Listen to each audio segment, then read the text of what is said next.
안녕하세요. 여기는 쥐다방이고요. 저는 웹소설 작가 이정은입니다.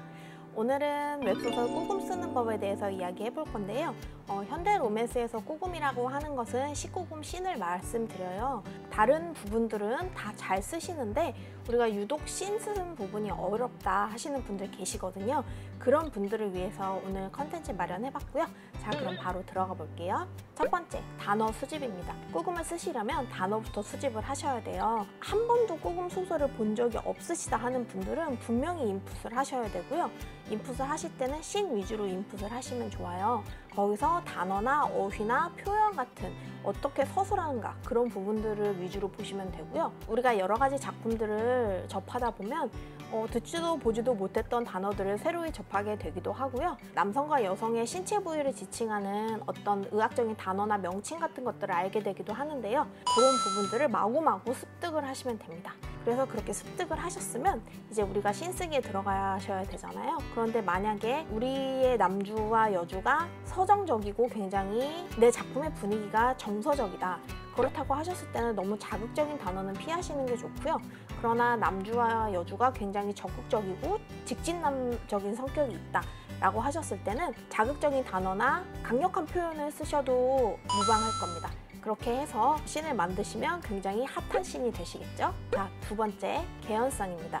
개연성이라는 것은 단어를 수집하셨으면 씬 쓰기에 들어가셔야 되잖아요. 그런데 우리가 웹소설을 읽어보셨을 때 아무리 서술을 읽어봐도 도저히 이해가 되지 않는 묘사를 해놓은 그런 글들이 있을 거예요. 그런 글들을 보실 때는 잘 기억을 해두셨다가 나는 이렇게 쓰지 않아야겠다라는 생각을 분명히 하셔야 되고요. 너무 아크로바틱한 자세를 서술하려고 노력하실 필요는 없어요. 그런 부분들은 오히려 독자님들의 집중이나 방해를 해치는 경우가 발생하게 되고요. 분명히 남주가 여주의 옷을 벗겼는데 조금 내려가다 보니까 또 여주의 옷을 또 벗긴다 라는 표현이 나와요. 그런 건 여주가 옷을 두 겹을 입고 있었던 게 아니라 작가님께서 쓰시면서 여주의 옷을 벗겼다는 사실을 잊어버리신 거죠. 그래서 또 그렇게 서술을 하신 거거든요. 그런 아주 디테일한 개연성이나 아니면 남주의 손이 여주의 얼굴을 감싸고 있었다. 그랬는데 갑자기 허리를 확 잡아당긴다 라는 묘사가 나와요. 언제 남주의 손이 아래로 내려갔지? 라는 그런 생각을 하게 되거든요. 그 짧은 순간에. 개연성이 굉장히 중요하고요. 교정을 보실 때 그런 디테일한 개연성을 잘 챙겨주셔야 됩니다. 자, 그리고 세 번째, 다채롭게 쓰자는 이야기입니다. 다채롭게 쓰자는 건 어떤 이야기냐면요. 우리가 웹소설을 보다 보면 굉장히 씬이 단순하고 행동 지문으로만 이루어져 있는 맹숭맹숭한 씬들을 많이 보실 수 있어요. 그런 씬들을 자꾸 보시다 보면 아마 작가님들도 굉장히 지치실 때가 있으실 거예요. 물론 독자님들도 마찬가지의 감정을 느끼시겠죠. 그럴 때는 작가님들이 잠깐 생각을 환기시켜 보시는 것도 중요해요. 예를 들면 영화나 드라마 같은 다른 영상물을 접해보시는 거예요.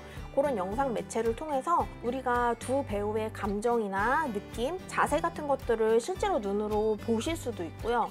그리고 눈빛을 교환하는 어떤 서정적인 감정이나 그런 부분들에 대해서 생각도 해보실 수가 있거든요.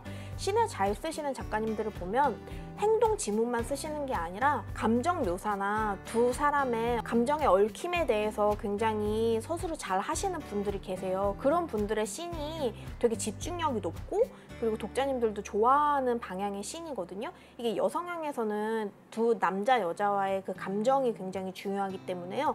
행위 묘사보다는 감정 묘사에 더 집중을 하셔야 된다는 거 꼭 기억하셔야 됩니다. 자, 네 번째인데요. 네 번째는 공식이 있다라는 겁니다.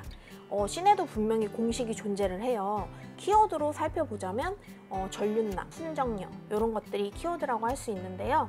우리 예전에는 순정녀 정도의 키워드가 들어간 작품들을 대체로 볼 수 있었는데요. 요즘에는 순정남이 들어가는 키워드도 굉장히 많이 보여요.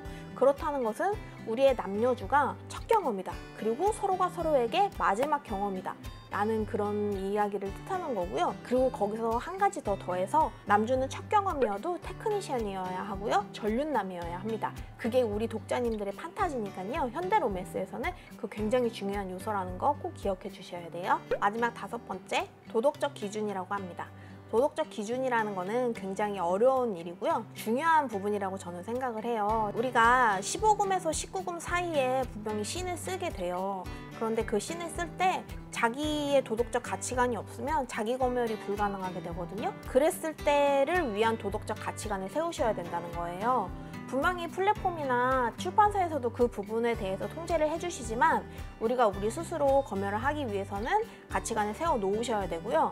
그리고 만약에 그 가치관에 위배되는 어떤 그 이상의 것을 쓰고 싶으시다라는 생각이 드실 때는 필명을 분리하시면 돼요. 필명을 분리하시면 독자님들도 놀라지 않으시고 글 쓰는 작가 본인도 상상의 나래를 펼치시면서 충분히 더 좋은 글을 쓰실 수 있으시고요. 그리고 그 이상 19금 신을 쓰고 싶다라는 생각이 드실 때에는 초단을 쓰시면 돼요. 초단을 쓰시면 초단에는 규정이 없다고 보시면 되거든요. 그렇게 해서 15금과 19금 사이에 신 쓰는 법, 그 부분이 저는 가장 중요한 오늘의 핵심이라고 생각을 합니다. 자, 이렇게 현노 꾸금 쓰는 법에 대해서 알아봤는데요. 너무 어려운 주제라고 저는 생각을 했어요. 왜냐면 제가 공개적으로 말을 편하게 할 수 없는 단어나 표현들이 들어갈까 봐 굉장히 조심을 하느라고 되게 어려운 촬영이 되었는데요. 다음에는 또 어떻게 하면 더 잘 이야기할 수 있을지 한번 고민해서 영상 만들어 보도록 하겠습니다. 오늘은 여기까지 하겠고요. 다음에는 더 좋은 컨텐츠로 찾아뵙겠습니다. 감사합니다.